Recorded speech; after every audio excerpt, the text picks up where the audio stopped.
Students, मैं शशि रतन। आज मैं 10th क्लास की पाठ्य पुस्तिका क्षितिज से तीसरा लेसन, थर्ड पार्ट लखनवी अंदाज पढ़ाऊंगी। लखनवी अंदाज पढ़ाने से पहले मैं इनके लेखक हैं यशपाल जी, उनके बारे में मैं कुछ बताना चाहूँगी। यशपाल का जन्म 1903 में पंजाब के फिरोजपुर छावनी में हुआ था, यानी कि ये पंजाब के थे और वहीं पर फिरोजापुर में इनका जन्म हुआ। शुरू की पढ़ाई जो थी, प्रारंभिक पढ़ाई, ये कांगड़ा में ग्रहण किए और बाद में ये लाहौर चले गए। लाहौर जाने के बाद वो नेशनल कॉलेज में बीए किए। बीए की पढ़ाई करने के लिए जब वो वहाँ पे गए तो वहीं पर उनकी मुलाकात भगत सिंह से हुई। भगत सिंह को हम लोग सबको ही जानते हैं। भगत सिंह हमारे देश के स्वतंत्रता सेनानी थे। उन्होंने हमारे देश की आज़ादी के लिए बहुत सारा कार्य किया है। तो इस स्वतंत्रता सेनानी से इनकी मुलाकात हो गई। वहाँ पर भगत सिंह के साथ सुखदेव भी थे। स्वाधीनता संग्राम की क्रांतिकारी धारा से जुड़ा के कारण वे जेल भी गए और अंत में उनकी मृत्यु 1976 ईस्वी में हो गई। तो वहाँ पर जाने के बाद भगत सिंह से और सुखदेव से इनका दोस्ती हो जाता है, जिसके कारण ये भी देश में की आज़ादी के लिए सक्रिय भूमिका निभाने लगते हैं अपनी, और इसी के कारण इनको कई बार जेल जाना पड़ता है और अंत में 1976 ईस्वी में इनकी मृत्यु हो गई। यशपाल की रचनाओं में आम आदमी के सरोकारों, यानी कि ये जो लेखन करते थे उनमें क्या दिखता था, ये जब भी लेखन करते थे हमारे देश की उन आम जनता के बारे में करते थे, उनकी स्थिति के बारे में करते थे। तो वो आम आदमी के सरोकारों की उपस्थिति होती थी, यानी कि उनके लेखन में एकदम साफ झलकता था कि ये आम जनता के बारे में बातें कर रहे हैं।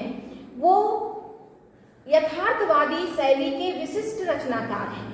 सामाजिक विषमता, राजनैतिक पाखंड और रूढ़ियों के खिलाफ उनकी रचनाएं मुखर है, यानी कि उन्होंने जो भी लेखन किया उनमें उन्होंने बाहरी आडंबरों के बारे में लिखा, राजनैतिक पाखंड के बारे में लिखा कि राजनीति में किस तरह से लोगों को उल्लू बनाते हैं और अपना पैठ जमा कर रखते हैं। तो इन्होंने इस तरह से सामाजिक विषमता, हमारे समाज में बहुत सारी विषमताएं हैं, बहुत सारी परेशानियां हैं, कोई धर्म को लेकर या आर्थिक व्यवस्था को लेकर, गरीबी को लेकर बहुत सारी विषमताएं हमारे समाज में हैं। उनको भी इन्होंने अपनी कहानी में स्थान दिया है।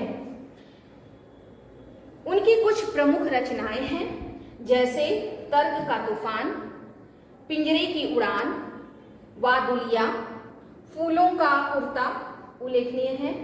इन्होंने उपन्यास भी लिखा है, जिसमें से झूठा सच, ये इनका उपन्यास था।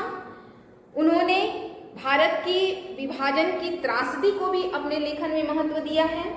और अब आते हैं उनके इस पाठ के बारे में जानने के लिए कि यशपाल जी ने लखनवी अंदाज के माध्यम से हमारे सामने क्या प्रस्तुत किया है। तो यूं तो यशपाल जी व्यंग्यात्मक अंदाज में बहुत ही सुंदर तरीके से लिखते हैं। उनके कथ्य की कहानी नहीं लिखी जा सकती, यानी कि उन्होंने बिना व्यंग के अपने कथ्य की कहानी वो नहीं लिख सकते हैं। बहुत सुंदर तरीके से अपने कथ्य में वो कहानी को जोड़ते हैं। परंतु एक स्वतंत्र रचना के रूप में इस रचना को पढ़ा जा सकता है। यशपाल उस पतनशील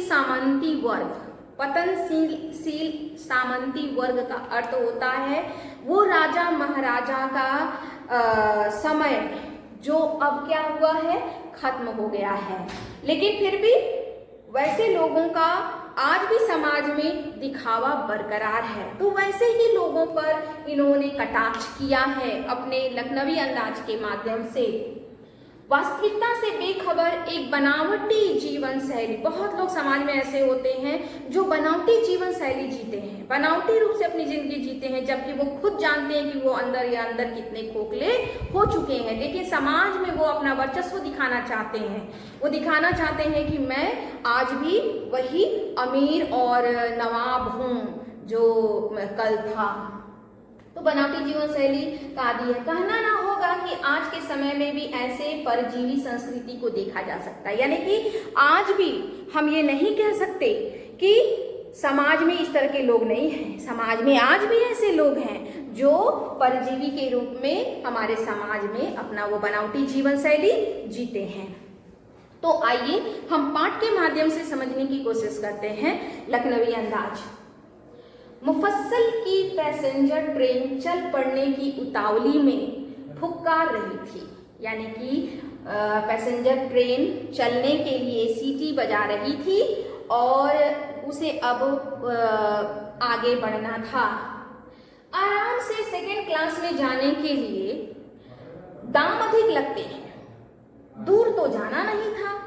भीड़ से बचकर एकांत में नई कहानी के संबंध में सोच सकने और खिड़की से प्राकृतिक दृश्य देख सकने के लिए टिकट सेकेंड क्लास का ही ले लिया। यानी कि लेखक ने यह कहा कि मुझे बहुत दूर तो जाना नहीं था, इसलिए मैंने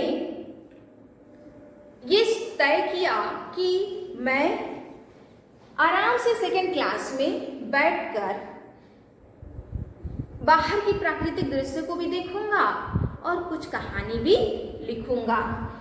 इसी कारण उन्होंने सेकेंड क्लास का टिकट कटवा लिया कि मैं इत्मीनान से उस डब्बे में बैठूंगा, कोई भी नहीं होगा और मैं अपनी कहानी लिख भी सकता हूँ। गाड़ी छूट रही थी। सेकेंड क्लास के एक छोटे डिब्बे को खाली समझकर जरा दौड़कर उसमें चढ़ गए। यानी कि लेखक ने यह निर्णय कर लिया कि हाँ, ये डब्बा खाली है, निर्जन डब्बा है, इसमें कोई नहीं है। सो उसने उस खाली डब्बा को ट्रेन का वो डब्बा को खाली समझकर दौड़कर वो उसी में चढ़ गए। अनुमान के प्रतिकूल डिब्बा निर्जन नहीं था, यानी जैसा उन्होंने सोचा था डिब्बा खाली नहीं था। एक बर्थ पर लखनऊ की नवाबी नस्ल के एक सफेद पोश सज्जन बहुत सुविधा से पलथी मारे बैठे थे। सामने दो ताजे चिकने खीरे तौलिए पर रखे थे। यानी कि लेखक जब उस डिब्बे में चढ़े ये सोचकर कि निर्जन डब्बा है, खाली डिब्बा है, लेकिन डिब्बा खाली नहीं था। उसमें एक लखनवी अंदाज के नवाब बैठे हुए थे, एक बर्थ पर पलथी मारे बैठे हुए थे और उनके सामने ही दो ताजे खीरे सामने रखे हुए थे। अब उन्होंने देखा कि ताजा चिकना खीरा भी रखा हुआ है और लग रहा है कि ये लखनऊ के नवाब हैं, है ना, और सामने बैठे हुए हैं। खीरे तौलिए पर रखे थे। डिब्बे में हमारे सहसा कूद जाने से सज्जन की आंखों में एकांत चिंतन में विघ्न का असंतोष दिखाई दिया। यानी कि जैसे ही मैं उस डिब्बे में गया तो डिब्बा में वो व्यक्ति बैठे हुए थे और मुझको देखकर उनके आंखों में थोड़ा असंतोष की झलक आ गई। यानी कि वो भी ये सोच के बैठे थे कि मैं अकेले बैठकर इस ट्रेन के डिब्बे में सफर करूंगा, लेकिन सहसा लेखक उस डिब्बे में आ गए हैं तो शायद उनके भी आंखों में असंतोष दिखाई दे रहा है, मतलब अच्छा नहीं लग रहा है उनको। तो वो देख रहे हैं कि क्या कि पलथी मारे वो विराजमान हैं। लेखक देख रहे हैं कि वो नवाब पलथी मारे सेकंड बर्थ पे बैठे हुए हैं और ताजा चिकना खीरा एक तौलिए पर रखा हुआ है। नवाब साहब ने संगति के लिए उत्साह नहीं दिखाया। हमने भी उनके सामने की बर्थ पर बैठकर आत्मसम्मान में आंखें चुरा ली। यानी मेरे सहसा कुछ जाने से उनको भी अच्छा नहीं लगा और मैं भी देखा कि उन्होंने कोई रिप्लाई नहीं किया। मुझको देखकर भी उनके आंखों में कुछ ऐसा, मतलब उन्होंने मुझे कुछ कहा नहीं, तो मैंने भी आत्मसम्मान में अपनी आंखें चुरा ली, बैठ गए डिब्बे पे और बाहर अपनी आंखों से नज़ारे देखने लगे। खाली बैठे कल्पना करते रहने, खाली बैठे कल्पना करते रहने की पुरानी आदत है। नवाब साहब की असुविधा और संकोच के कारण का अनुमान करने लगे। संभव है नवाब साहब ने बिल्कुल अकेले यात्रा करने के अनुमान से किफायत के विचार से सेकंड क्लास का टिकट खरीद लिया था। यानी कि मेरी तो ये आदत ही है कि मैं जब भी बैठता हूँ खाली बैठने की कोशिश करता हूँ, अकेले बैठने की कोशिश करता हूँ, इसलिए क्योंकि मैं लेखक हूँ, मैं चिंतन करना चाहता हूँ, मैं देखना चाहता हूँ, कुछ कहानी को, कथ्य को बटोरना चाहता हूँ ताकि अपनी कहानी लिख सकूँ। तो मेरी तो आदत है खाली बैठने के लिए, इसलिए मैं वहाँ पर उस ट्रेन के डब्बे को खाली समझकर उस ट्रेन के डिब्बे में मैं चढ़ा था।